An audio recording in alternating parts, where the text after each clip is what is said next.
നല്ലതാണ്, അടിപൊളിയാണ്, സന്തോഷം. പ്രേക്ഷകരോടെ കണ്ടപ്പോൾ എന്ത് തോന്നി?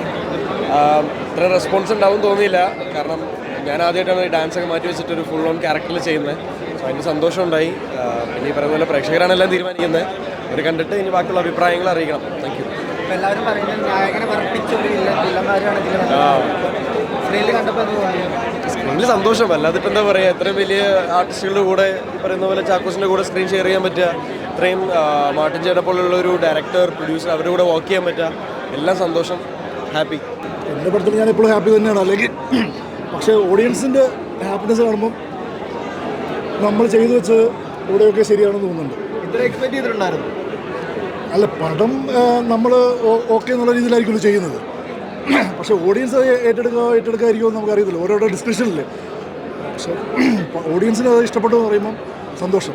കൂടുതൽ യങ്സ്റ്റേഴ്സിനെ കൊണ്ടുവന്നിട്ട് ഈ ഒരു പടത്തിൽ വരുമ്പോഴത്തേനും ആ ഒരു ഫീല് തിയേറ്ററിൽ കിട്ടിയപ്പോൾ എന്ത് തോന്നി? അങ്ങനെ യങ്സ്റ്റേഴ്സ് മാത്രമല്ല, എല്ലാ ആൾക്കാരും ഇതിനകത്തുണ്ടല്ലോ.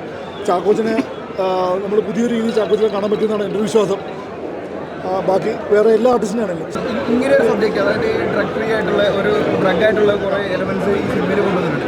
ഈ സമൂഹത്തിൽ ഇപ്പോൾ എത്ര റിലവൻ്റായിട്ട് തോന്നുന്ന സബ്ജക്റ്റ് ഇല്ല, അങ്ങനെ ഡ്രഗ്സിൻ്റെ യൂസ് നമ്മൾ കട്ട് ചെയ്യുകയാണ് ചെയ്യുന്നത്. ഡ്രഗ്സിൻ്റെ യൂസ് കൊണ്ടുണ്ടാകുന്ന ഭവിഷ്യത്തിനെ കുറിച്ചാണ് പറയുന്നത്. അല്ലാതെ ഡ്രഗ്സ് ഓവർഡോസും അങ്ങനെയൊന്നും സിനിമയിലില്ല.